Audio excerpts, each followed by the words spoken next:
All right. So if you've been paying attention, which of course you have, for a long time now, my profile on LinkedIn has been saying that I am building something. And it's something I'm really excited about. It's a passion project. It's one of those things that I go to bed every single night thinking about this project.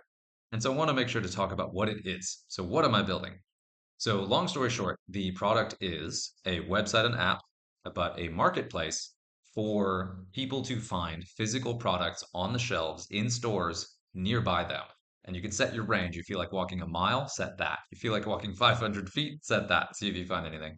Um, but then also as a space where businesses can promote their products that they have on the shelf.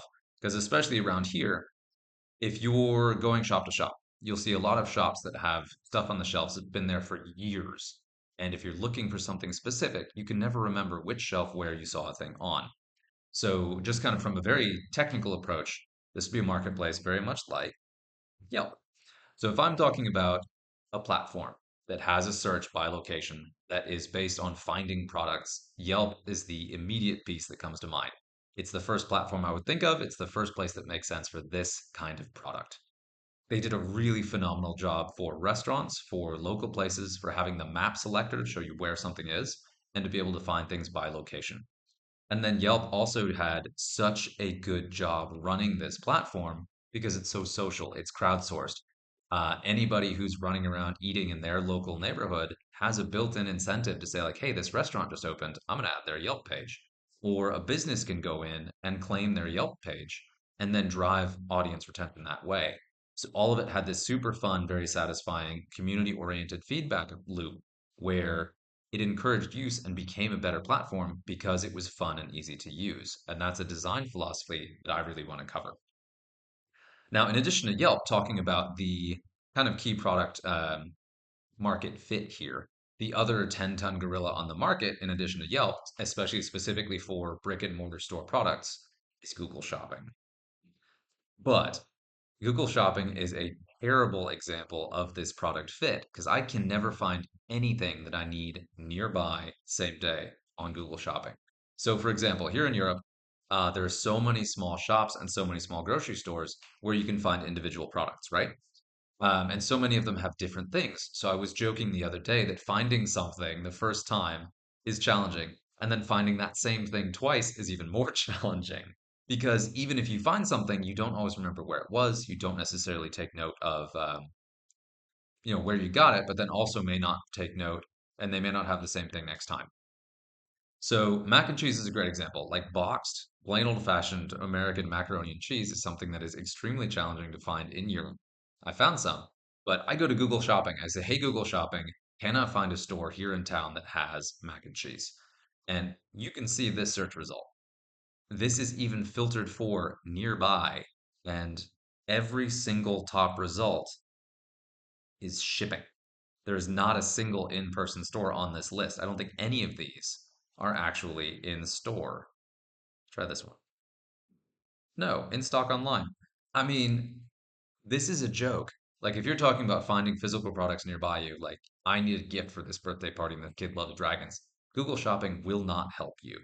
And that is, just to call it out, that's like a massive market fail. And I get it. Like, this is a global platform. It's something that isn't monetized. So, like, Google Shopping never had an incentive to do this well.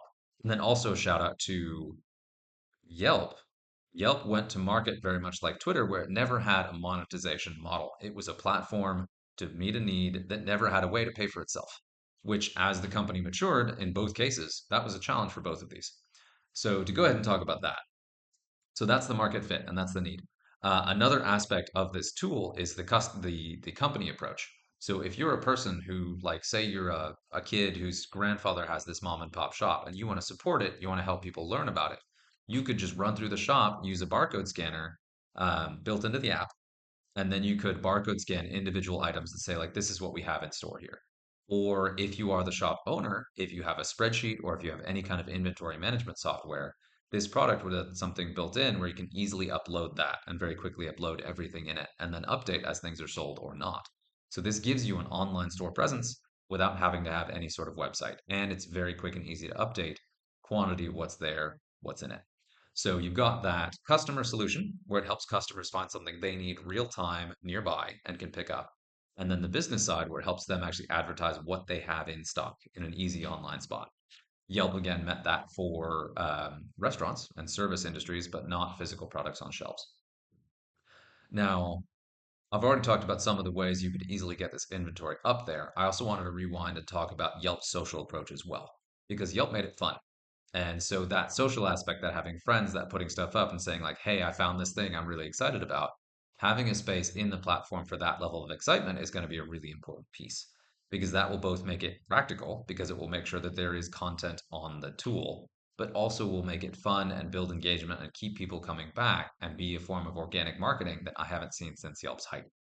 So that's a really important piece to how I would run this and how it would solve the issue of getting the actual content onto the site. Now, next, back to that monetization piece. So there are two key pieces of monetization. Number one would be the sort of smaller one. That would be the basis, or the basic like you're a shop owner who puts the umbrellas at the front of the store when it starts raining, right? So that idea that like there's an immediate obvious need that helps you promote your product. So in this app, if you are a store owner looking at this, you have your store profile, you could pull it up. You could look at real-time shopper search data and see, hey, everyone around me is searching for, this flavor of Monster energy drink. I have that. I'm going to go ahead and click a button and I'll pay $1 to like advertise that live and say like, I have this, I'm in this physical location. Now, the reason that would be kind of smaller real time and a little bit lower dollar is because the customer pool is small and I want this to be a real time thing. So we're not talking like an ad campaign. We're not talking about something that would run multiple months to drive people here. We're talking a way to respond to immediate demand in a way that's very affordable to business owners. Just say, I have that, boom, let's go. The other piece of monetization would be the long-term historic shopper data. So in June of last year, this was the top 100 product searches, right? In this geographic area by zip code in this space. This was what people wanted during the summer of X year. This is what people wanted around Halloween this time. That kind of historical shopper insight from in-person shoppers is hugely valuable to companies, both big and small. And this would be an approach that's priced by the scale of information needed. If someone just needs the information within 1 mile of a single location, that's affordable. It's something we can easily do. Then if it's something like a major international chain where they want this data from every single location of the chain, that would obviously be a much more expensive buy. So those are the two monetization methods that would keep this free for platform users, both businesses and customers, to encourage activity on the platform, encourage people to use it, but then also make sure there's a very strong value proposition for businesses and something to go ahead and fund this product through. So we already thought about that. So we're talking about how you make sure people use the platform, how you make sure there is actual usable information on the platform, driving people there, excitement, use it more if it works. And then we talked about a way to go to market with an actual monetization plan. So those are kind of the core pieces here. Now, getting into this, let me check my notes real quick and see what I haven't done.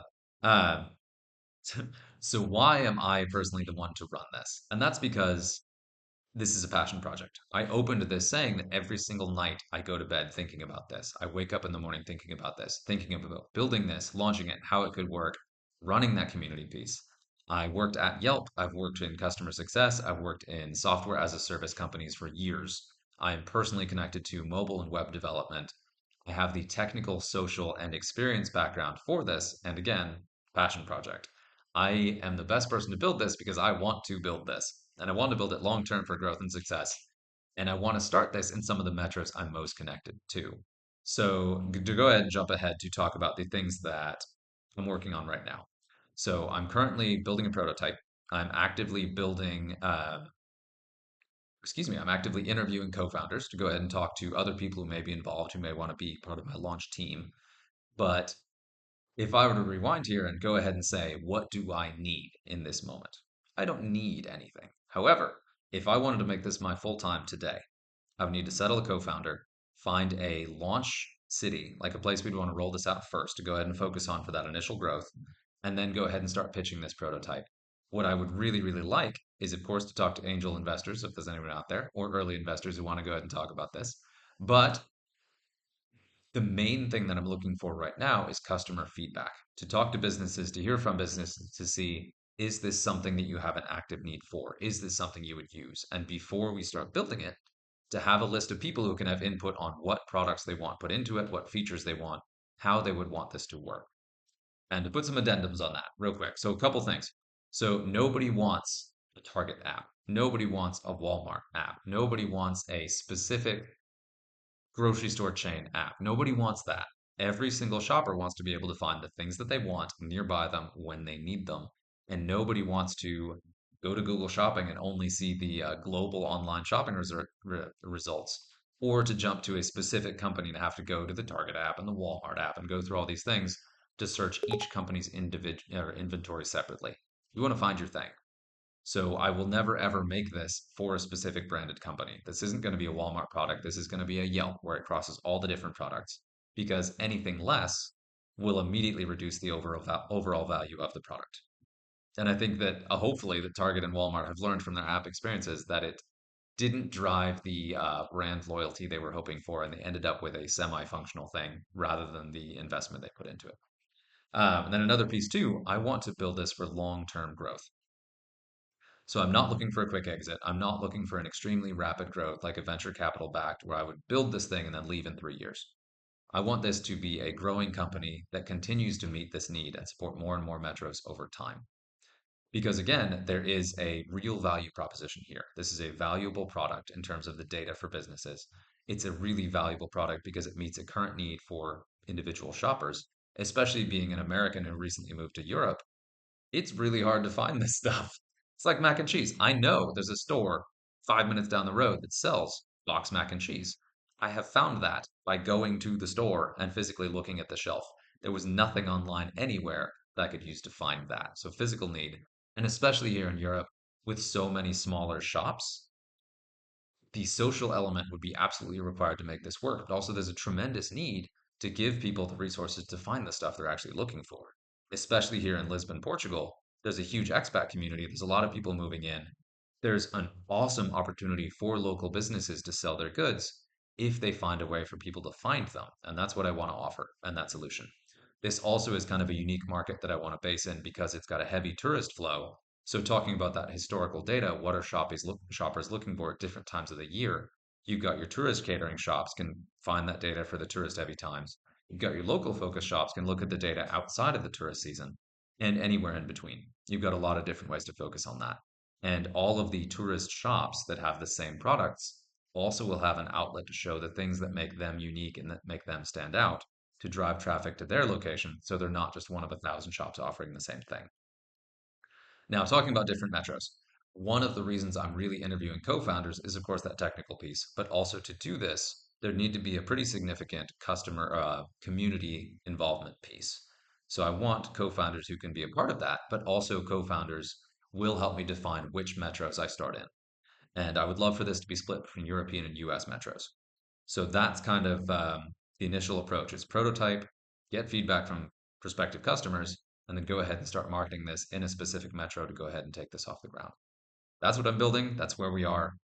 Hopefully that makes sense. And thank you for the time. Happy to talk more.